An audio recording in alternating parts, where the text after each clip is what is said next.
Welcome all to Developer Diary number 5 for Conflicts of Eriador, a submod of Divide and Conquer. It has been a long time since we have last spoken about the mod, for which I apologise, but we have been working behind the scenes and that is what you shall now see. So sit back, relax and enjoy. This Developer Diary is titled A Smith's Tale, because I felt like naming it. And that touches on the main topic, the smithy overhaul. This affects every single faction and each race differently. In general, though, it restricts access of the higher tiers of armour for everyone and makes them worth a lot more. In general, the first 3 tiers of the blacksmith building can be built in any region. But if you want to go any higher than that, you will need either the iron resource or high-level roads. We've also completely removed the triple boost system from every faction that had it.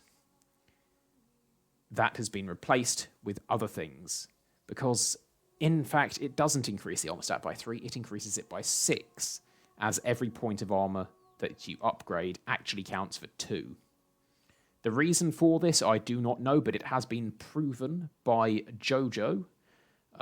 He is one of the leading coders looking into Medieval 2's engine. But that doesn't really matter. What matters is we know it, and we're not using the triple boost system at all. It's gone and not coming back. Please don't bug me about it. For the first of our cultures, the elves, they have a very special system.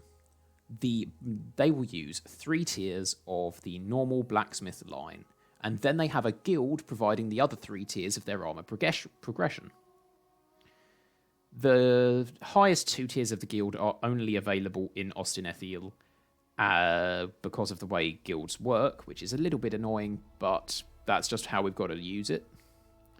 And from the highest tier of the Smith Guild, the Gwaith I Angruin, meaning the Brotherhood of the Iron Fire. Angruin was also the original name for Glaurung, Father of Dragons. But I digress. They get the best infantry unit they have from there, which is also named the Gwaith I Angruin. The Eregian Smiths unit has been renamed to the Gwaith I Myrddin, and now comes only from that as well. The dwarves share a special blacksmith building which has 5 tiers. The dwarves are famed for for having the best armor and best smiths in Middle-earth. So we've given them 2 armor points for every single upgrade they have. This does mean that all dwarven units are going to upgrade less on the whole. The first 2 tiers can be built anywhere, and not too many dwarven units will use these, so that's acceptable. The 3rd and 4th tiers require the iron resource, but the 5th needs mithril, and is available only in the 2 Khazad-dûm regions or potentially via script. I'm not certain of that last one yet, but we can do it that way, and I may end up using it. The orcs. All of the orc factions are only able to use 3 tiers of the general blacksmith building. This isn't going to change from base divide and conquer. However, for them, the blacksmith building provides a single point of morale at any tier above 2, which is very useful for the orcs, because we have nerfed morale across the board from divide and conquer, where we all agreed it is a bit too high. Even Snaga will usually fight to the death, and that's just not on. Assuming there's a general present, of course. Angmar I have included in this section because it is the best place for it. They are restricted to 4 tiers of the blacksmith building, but can unlock a 5th tier with their choice script, assuming they side with the Black Numenorians. This extra tier is available only where the Numenorian units can be recruited, and so remains rare and valuable. We may end up giving this tier 2 points of armor, but I doubt that. The Dunedain. There are 2 Dunedain factions on the map, Arthedain and Cardolan, and they are not restricted at all in terms of the number of tiers they can get. They are able to use all 6 tiers of the normal blacksmith building, and for them it provides a small bonus to public order. I think plus 15% at the highest level. which isn't actually that small, but it's also not much of a bonus. Rudauer I have included here as well, for they can become a Dunedain faction. They are restricted to 3 tiers of the blacksmith, like the Wild Men factions, but can unlock a 4th tier when siding with the Hranadain. Apologies for the butchering of the pronunciation there originally. The far-wandering Dunedain. This 4th upgrade will upgrade the battle models of its Chieftain and Munanthein tiers, the lowest tiers. It also gets a smaller public order bonus from the blacksmith building and a tiny income boost as well. The Wild Men. There are 3 factions here: the Loseth tribes, Dunland, and the Gwathwirim. For the Loseth tribes, they only actually can build 2 tiers of the blacksmith building. But if they capture a settlement which has the 3rd, they can use it, and it will give them some bonuses we have not yet discussed as a team.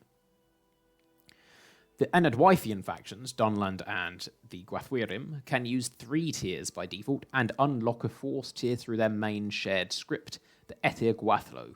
More on this will be said in a later developer diary when we have fleshed it out some more. The blacksmith building provides these factions with an income boost, slightly higher than it does to all factions in Divide and Conquer. The Northman faction, Saraline, uses 4 tiers of the blacksmith building by default and cannot unlock any additional tiers for any reason. For them, as with the Wildmen, the building provides additional income. It may provide something else, but I have not yet come up with something for it to provide. So, there you have it. The other changes are not too many this time, but it's still a good amount. The units you're about to see on coming slides are the final iteration of Angmar by Reaper. Lagmagnet are a new addition to the team. Say hi to him if you're on the Discord. He has almost completely finished a roster of unit models for the Principality of Cardolan, which Bill Baraka is going to be polishing up a little bit before we show them off. Their faction preview is not going to be a long way away. Resources have been spread across the campaign map considerably, and I think that this is vital for the smithy overhaul for sure. Iron is now spread over about 3/14 of the regions. And those resources we haven't yet used on the map, we will be using for something else, which I'm not yet at liberty to reveal. In the top right of the screen are 4 unit cards for Rudauer and Angmar made by Pandora, going from left to right. The Chieftain's Chieftain's Warriors, then the Chieftain's Huskarls, Iron Crown Halberdiers, and Iron Crown Warriors. In the bottom right corner is the faction icon for the Gwathwirim tribes by WK, who is another member of the team. I think I might have mentioned his joining the team in the last video. If not, he's a member of the team. Say hi to him as well if you're on the Discord, which is linked in the description below. Here you see the latest of Reaper's beautiful models, the Barrow Wights and their lord, Hunvorn of Cardolan, who is in the bottom right corner there. This model is fantastic and is hands down the best depiction of Barrow Wights I have ever seen. In fact, we've even had a Third Age Reforged coming over and asking us if they can use it, to which I do believe we are going to say yes. So if you're watching this and you have seen these units in Reforged, they didn't make them, they got them from Reaper. Just to clear that up. Here on this slide you see the Iron Crown Warriors and Halberdiers in the top left and middle top. In the bottom left, you see the Witch Knights of Angmar, the bodyguard unit. And in the bottom right / mid-right, you see the new banner for Angmar. A beautiful one, based on their faction icon, which was also made by WK. On this slide, you see the Angmarim Warriors and the Angmarim Pikemen.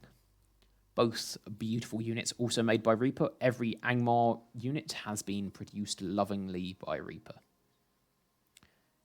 and has been very much differentiated from the first 2 iterations he made, all of which looked glorious, and these are no exception. I cannot wait to get factions in so we can start playing the game with our beta testers. And that brings this developer diary to its conclusion. Thank you very much for watching, and I look forward to keeping you further updated as we progress through the development. Don't put too much hope on a 2021 release, but it is very likely we will be getting into a beta testing version at the very least by the end of this year. So thank you so much for watching. I have been Commander Soul, and this has been Conflicts of Aridor. Over and out.